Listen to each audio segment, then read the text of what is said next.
All right. Hey guys, welcome to the Do Different podcast. I'm the host, Todd Baker, and got a really interesting and good episode today. We've got Dr. Mort Orman on, and he teaches and coaches and helps people with something that I think a lot of people deal with. So I don't want to steal his thunder. So, Dr. Mort, doing good this morning? Yep, doing fine, thank you. Perfect. Well, take a few minutes and introduce yourselves to those out there who might not know you. Sure, be happy to. First, thanks for having me on your show and having me speak to your audience. So, I am an internal medicine doctor. I've been a medical doctor for 50 years, and 40 of those years I've also been an anger and stress elimination expert. So, I don't teach people how to manage their anger or their stress. I teach them how to eliminate it, actually, how to stop creating it, how to stop having it. So there's really nothing they have to worry about managing if they know how to do that. So that's been my specialty over the last 40 years. I've written a lot of books. I've talked to taught a lot of people. Some of the principles I learned 40 years ago, back when I had a lot of stress and anger in my younger years, my 20s and 30s, when I opened my medical practice. I had a lot of difficulties that I couldn't solve. I had been used to solving problems when I needed to. And this was when I just kept butting my head up against the wall, no matter what I tried to do to get rid of my anger or to reduce other types of stress or relationship failures that I was having one after another. Nothing seemed to work. So I was, I felt like a success professionally because I was doing well as a physician, but personally, I didn't really feel like a success because I couldn't control my emotions. I couldn't reduce my stress or be successful in my interpersonal relationships, particularly with women. So I kind of felt like a failure inside, even though I was projecting the image of a successful doctor, which I was. It wasn't a lie, but just, you have that little battle going on internally that you never let people know about, that you're struggling and you want to make, have it look like everything's okay when it really wasn't for me. Yeah, and that's, I think there's an important distinction that you just made because I think everyone out there has heard the term like anger management. Hmm. It's a popularized term, and people will talk about I'm angry, I'm in anger management classes and stuff like that. But you're not talking about management. You were talking Correct. about like anger elimination. Yes, and the difference is whether you're dealing with causes or whether you're dealing with symptoms. Because a lot of anger management is, okay, so I've got this anger, what can I do to keep it from harming me or harming other people or coming out in ways that are harmful to other people and myself? So there's all these techniques and strategies for how to communicate when you're angry, how to use I phrases rather than you phrases. And, there's all that stuff. And then relaxation and yoga and meditation and all those things to kind of calm your body down when you're hyperstimulated, which is all well and good. I mean, there's nothing wrong with any of those things, and they work as far as they go, but they don't turn off the anger at its source. So the next day you wake up, you're going to have just as much anger or a likelihood of just as much anger as the day before. I'm interested in teaching people to understand where their anger is coming from so they can put their hands on the controls and they can say, okay, if I don't want to have anger about this or that or some, recurrent anger that comes up in my relationships or with my kids or my spouse or at my job, I know how to turn it off. You know, Hmm. to me, that is, that's the ultimate mastery of anger. When you can turn it on and off whenever you want to, and when it's helpful to you or it's important to have anger, which sometimes it is, then that's okay. But when it's destructive or potentially destructive, which in my estimation, about 90% of the anger we experience as human beings is not good anger. It's not helping anything. Yeah, that's a term you don't hear often is a good mad. I use the term unwanted anger. If you, and I like to teach people how to get rid of the unwanted anger in their life. If it's useful anger, then they can keep it. And so that's. But again, it's like 80-90% of the time, the anger that we experience is not good for us. It's causing problems, putting strains on our relationships, it's putting a strain on our health, and it's just best to be rid of it if you can. And there's this prevailing mentality in our society that you can't do much about anger if you have a lot of it. That's just who you are. It's part of your personality. Some people even think it's an important part of life that you have to have a certain amount of anger. There's some people who believe if you're not angry in your relationships, it's not a healthy relationship, which is totally false. But we have this idea that you're supposed to fight in relationships, and if you really, have a strong relationship, you'll have lots of fights. But I know a lot of really healthy relationships where people don't fight at hardly at all, and to me that seems like a preferable way to go. Yeah, and I think a common kind of crutch that people use is like they'll be angry in a relationship or whatever, and then they'll just pass it off as, well, it's because I'm so passionate. And Yes. it's like anger and passion are two completely different things. Yes. Um, but Yeah, one, but people will use it as an excuse to not have to really dig in and find out, okay, where's all this anger coming from? What is it about me that I'm reacting with all this anger when a lot of other people aren't reacting as often as I do or as strongly as I do? What's going on inside? And that's what I think we're missing today in our education is we're not teaching people how to understand the internal processes that cause all of our emotions, not just anger. I focus on anger, but I'm really teaching people, when I teach them about anger, I'm teaching them about all the other emotions because they all get created in the same way. And we have misconceptions, and we've been actually lied to about how that happens for human beings. We have this very simplistic one causes two model for how our emotions happen. Somebody says something we don't like, somebody does something, we feel anger. It just looks like one directly causes two. And we see both of those things. We see the trigger, the external trigger. We feel the anger most of the time. And that looks like the whole story to us. One causes two. And to me, that used to be the model that I had when I was in my younger years. Even though I had been professionally trained, went to college, medical school, all that, and dabbled in psychology, I still had this, I'm angry because of what other people do or don't do. And that's what's making me angry. And it wasn't until I realized 40 years ago that there's more to the story. There's actually two more steps in the process, but they're invisible. And because they occur in our brains, they occur inside us. And we don't see them. But that's what's actually causing the emotion. It's not the trigger doesn't cause the emotion because you can have two people standing side by side, witness the same event. One will get angry, the other won't.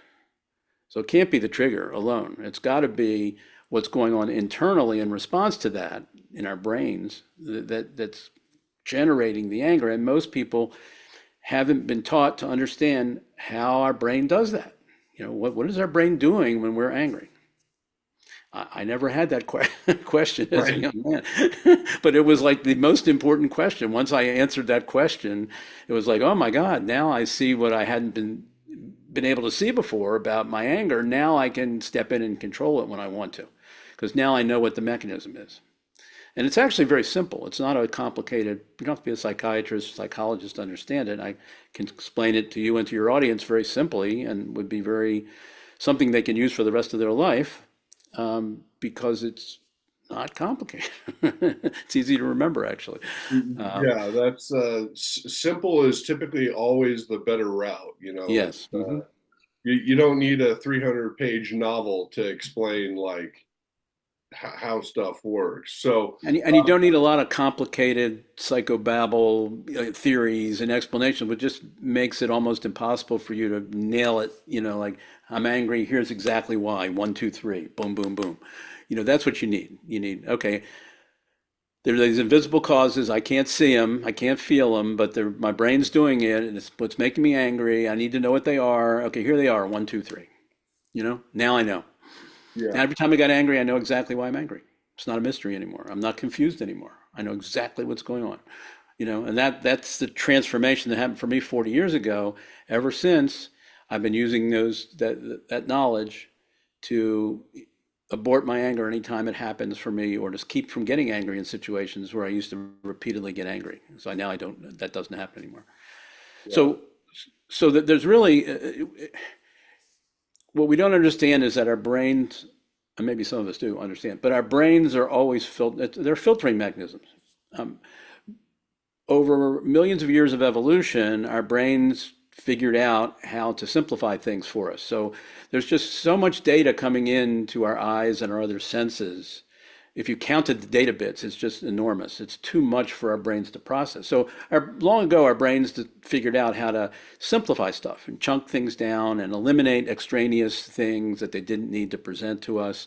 And they would focus on what our brains thought was important for our survival, or other things that were important, or whatever our mission, our purpose is. Our brains would kind of focus on things relevant to that, and it would filter out all the other junk that didn't need to be there. So our brains are constantly filtering all the time, and that's what they do.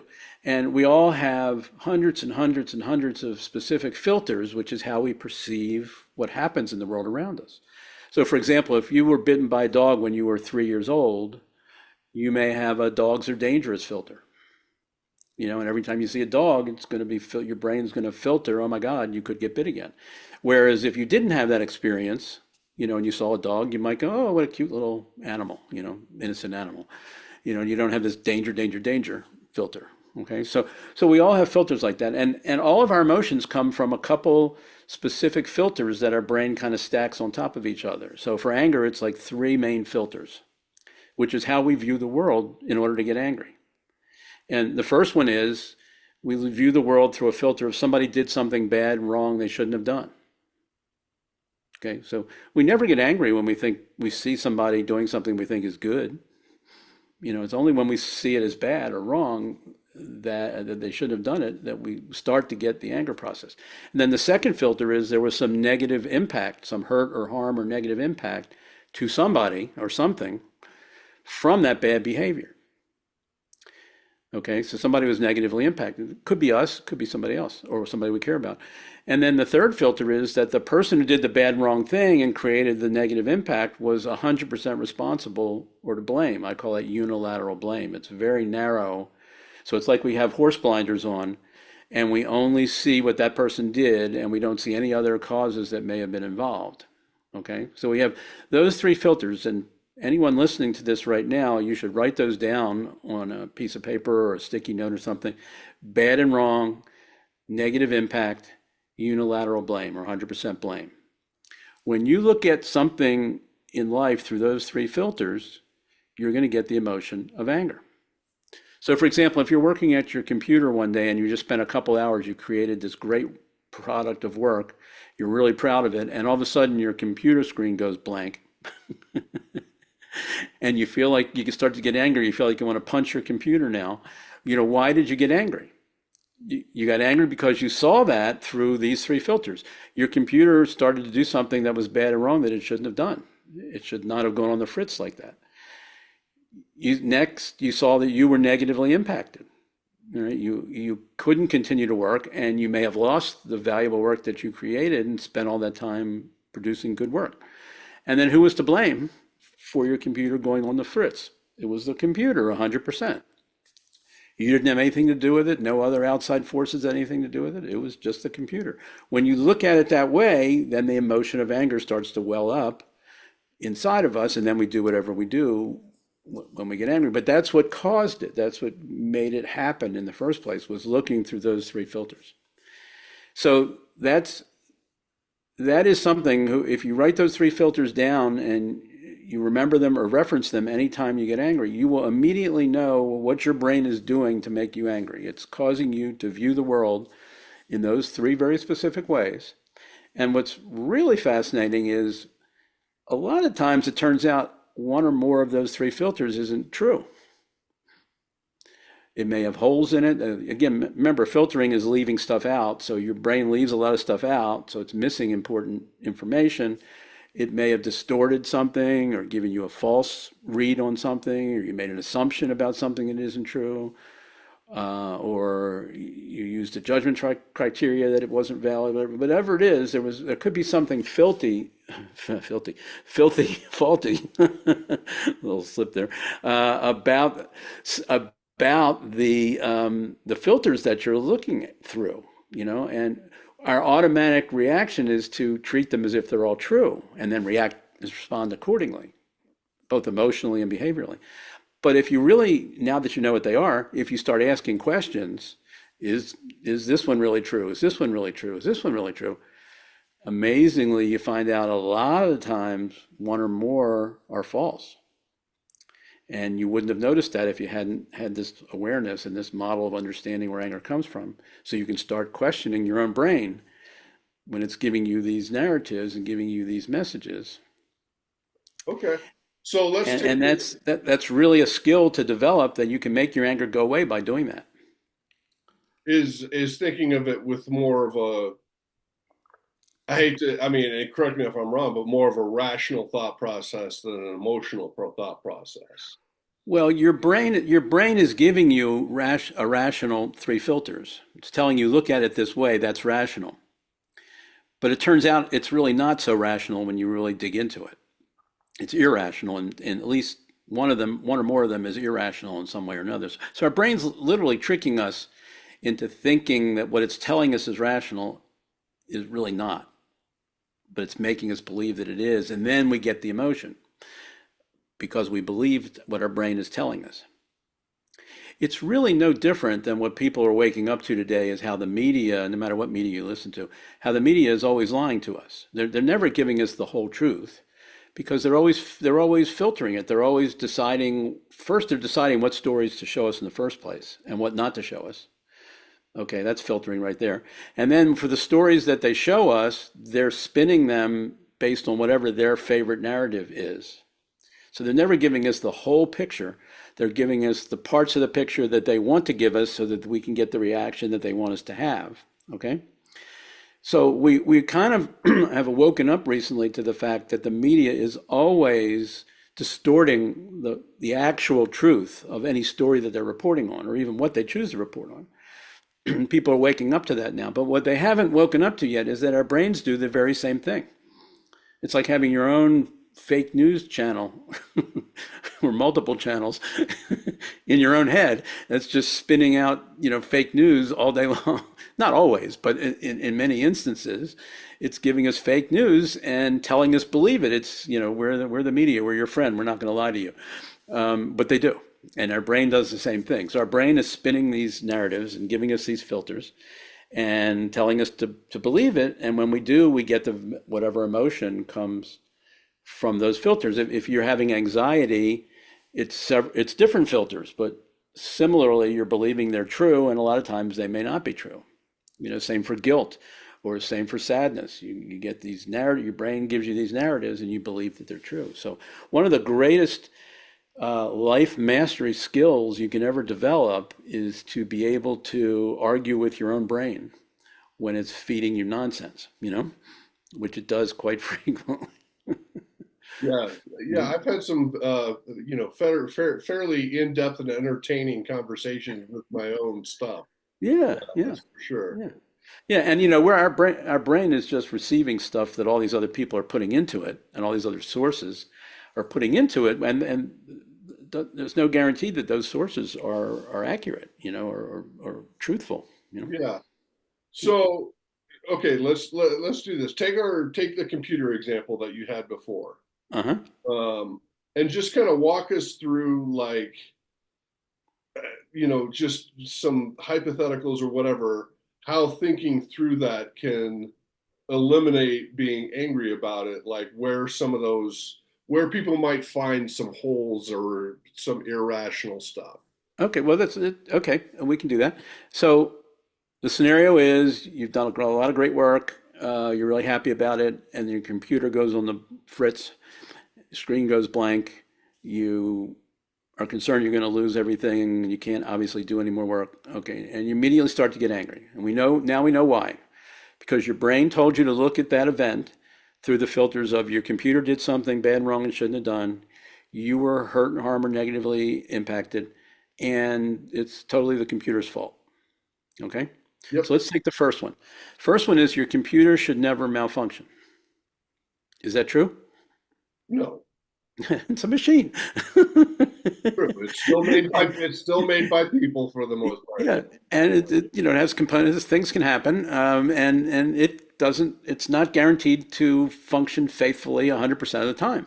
It should function most of the time, which it does, but every once in a while, it may not function properly. There could be a little glitch here or there, or an electrical this or that, or the power can go off or something. It's not going to always, or something internal in the computer. It's not to expect it to be 100% faithful and functional is an unrealistic expectation. It's false. But your brain, that's what your brain's telling you, that bad, wrong computer, you malfunction. You should never malfunction. We know that's not really the way life works, okay? But our Right. brain is telling us that, all right? So that one right off the bat is untrue. And if you realize that, oh, okay, this, yeah, I guess I don't want it to happen. I'm not happy that it happened. If I lost, hopefully you didn't lose the work. Hopefully it can be recovered. But even if I lost the work and I'm not happy about it, it's life. Every once in a while, my computer may malfunction. I should have had a backup. I should have backed it up. I should have set my software so it backs up every couple minutes, whether I tell it to or not, on automatic pilot. So if something like this happens, or I've had my stuff backed up, or I'm backed up to the cloud, or whatever, there's multiple ways you could, have avoided that catastrophe with some backup technology that's available today. And I didn't. So that would be the third one. The third one is totally the computer's fault that I've been negatively impacted, i.e., I may have lost my stuff. No, it's not. You could have done stuff to have prevented it if you'd have taken the appropriate actions, but you didn't foresee it or you didn't think it was that likely, so you didn't do it. So again, there's two out of the three now are not correct, and the negative impact is obviously partially true because if as long as your computer isn't working properly, you can't use it. So you're negatively impacted in that way. And did you lose your work? If you lost your work, you'd have been negatively impacted. That would be true. But maybe there are ways to recover. So it may not be true that you lost your work. So again, we've got two that are definitely false, and one that's possibly partially false, depending upon what the scenario is or how it turns out.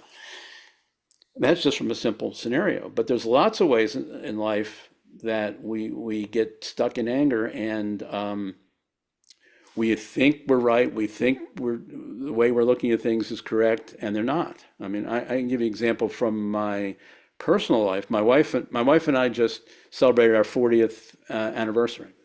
Congratulations.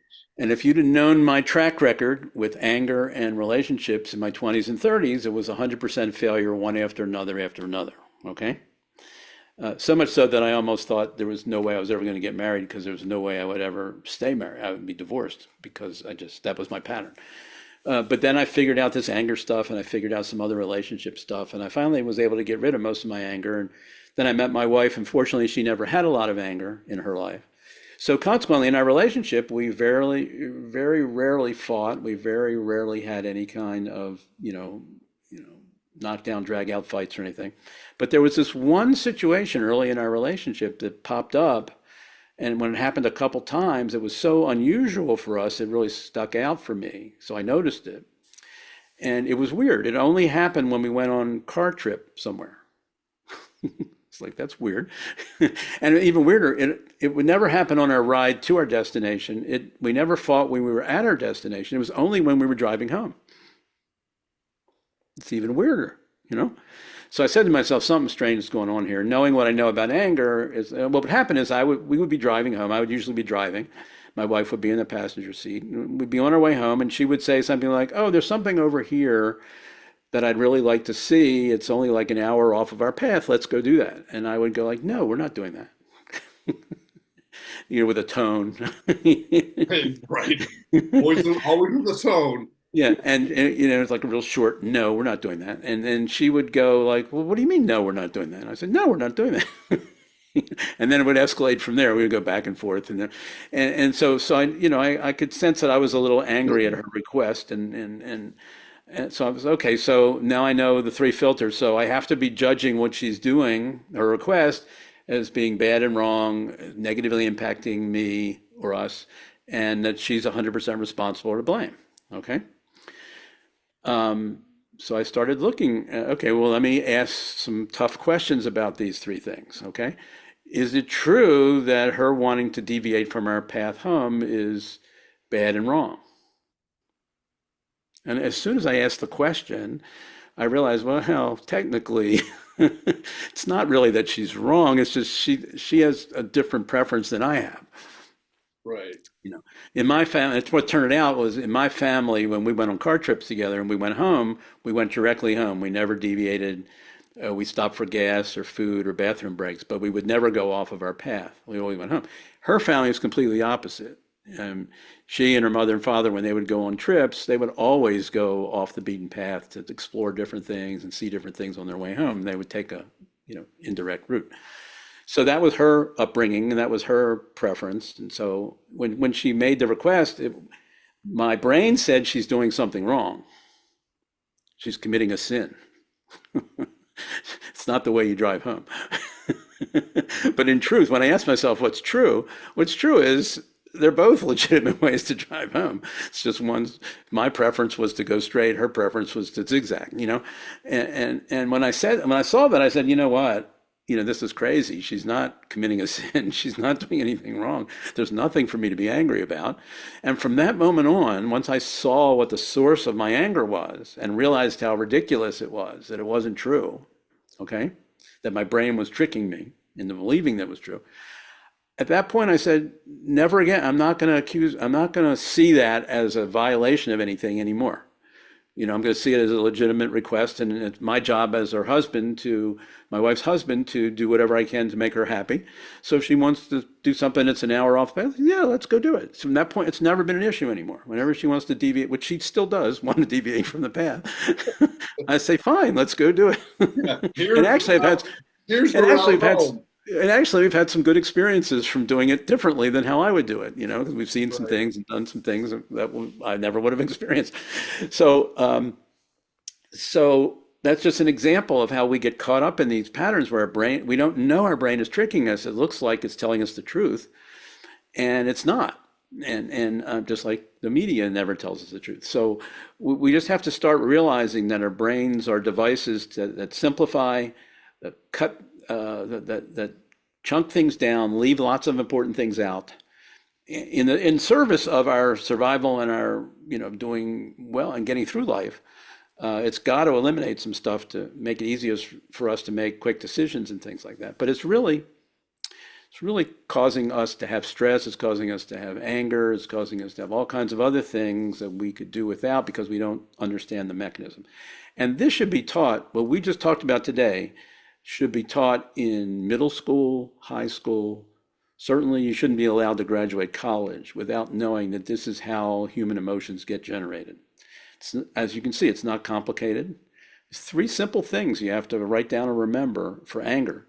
And you know exactly what's going on every time that happens. You don't need any complicated theories of where emotions come from or where anger comes from.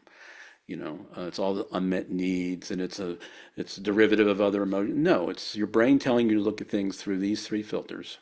And that's what brains do, and that's how emotions in humans get created. Now, it's different for animals. A dog getting angry is different than a human getting angry because they don't have these stories going on, about thou shalt not do this and this is the right way, the wrong way, and all that kind of stuff. Animals don't engage in that. So their emotions are pure reflex. Okay, you take a bone away from a dog that's chewing on it, it's going to react. It's going to snarl. Right. But humans, there's more brain activity going on that's causing our anger than in animals. Yeah, and it's something that I've talked about too with the people that I work with is recognizing the difference between a reaction and a response.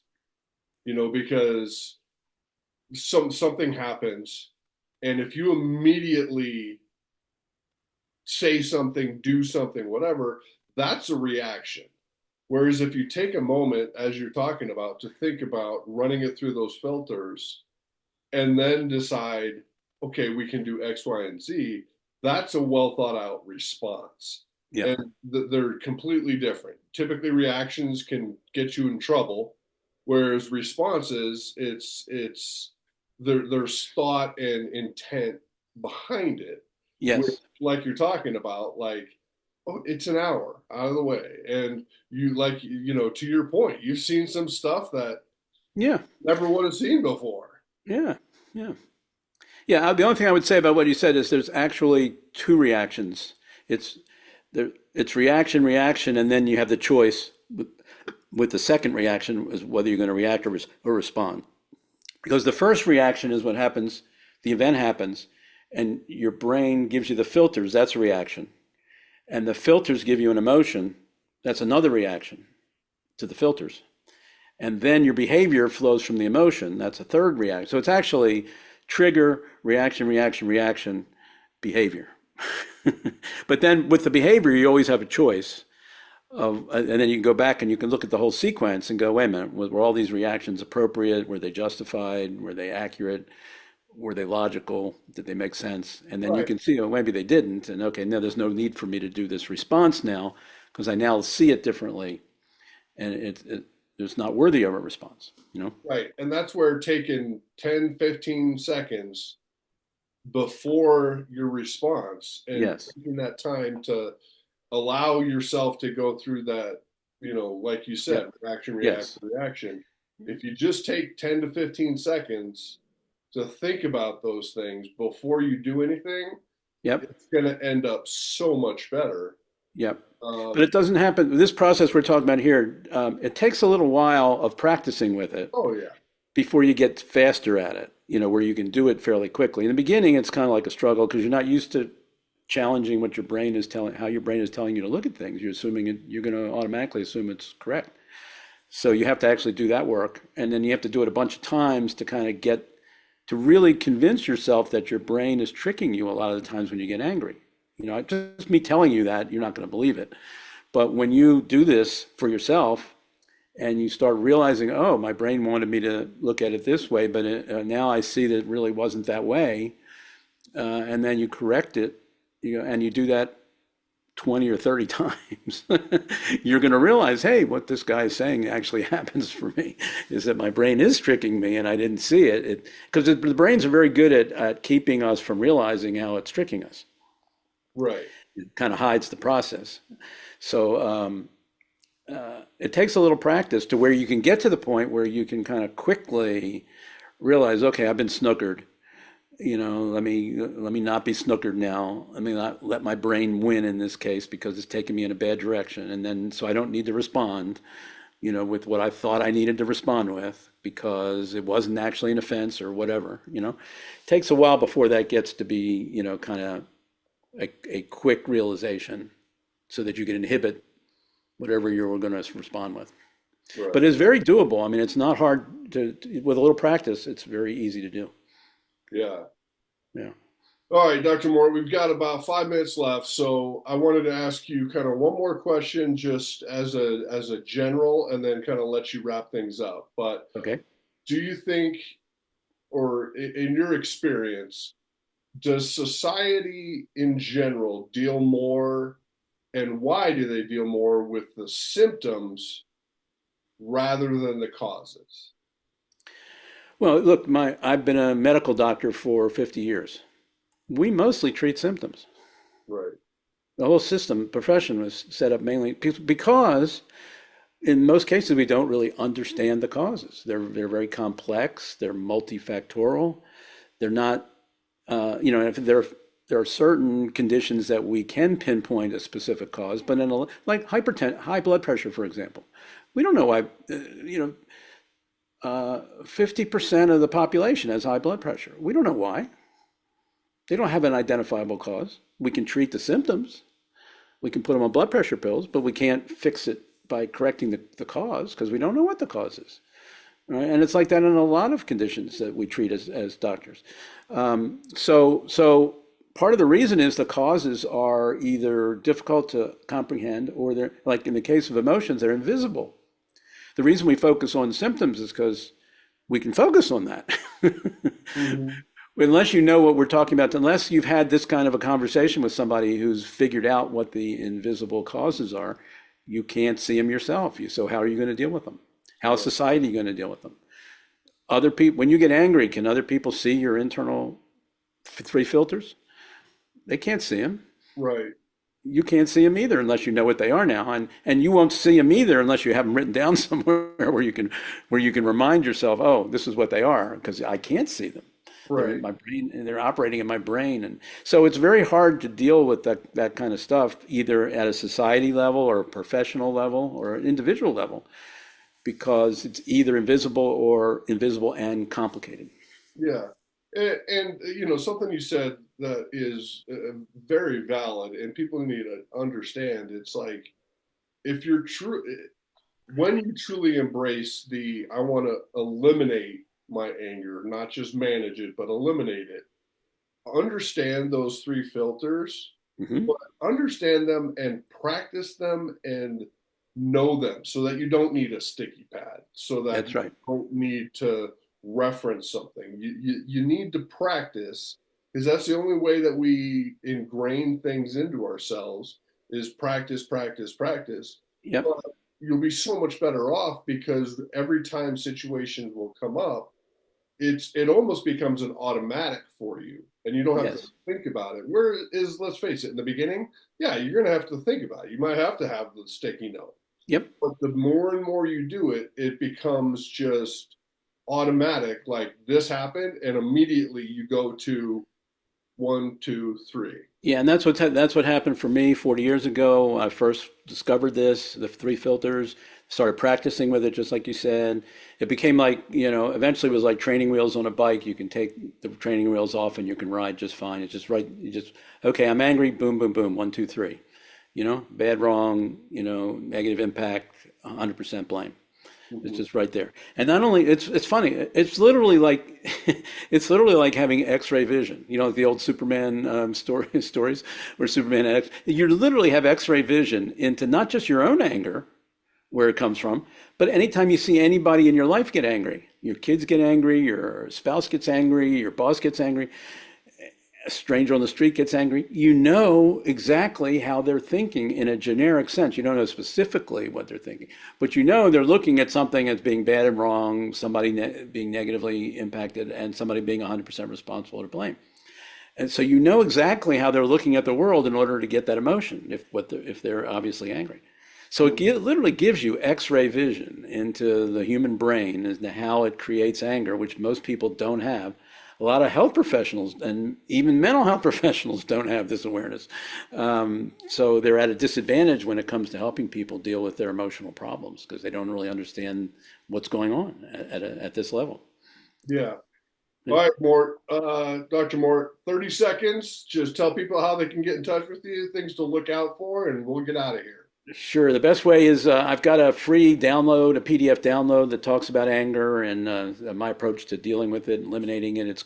And you can get that by going to theangersolution.org, theangersolution.org, and you can download that. And it also gets you on my email list. I send out emails each week about an anger or stress related topic, and you can communicate with me by email that way. So that's probably the best way to get in touch with me and learn a little bit more about anger. Cool. Well, Dr. Mort, thank you so much for your time. It was valuable. Yes. And thank everyone out there for tuning in to the Do Different podcast. Just remember to like and subscribe, and we'll see you guys next time.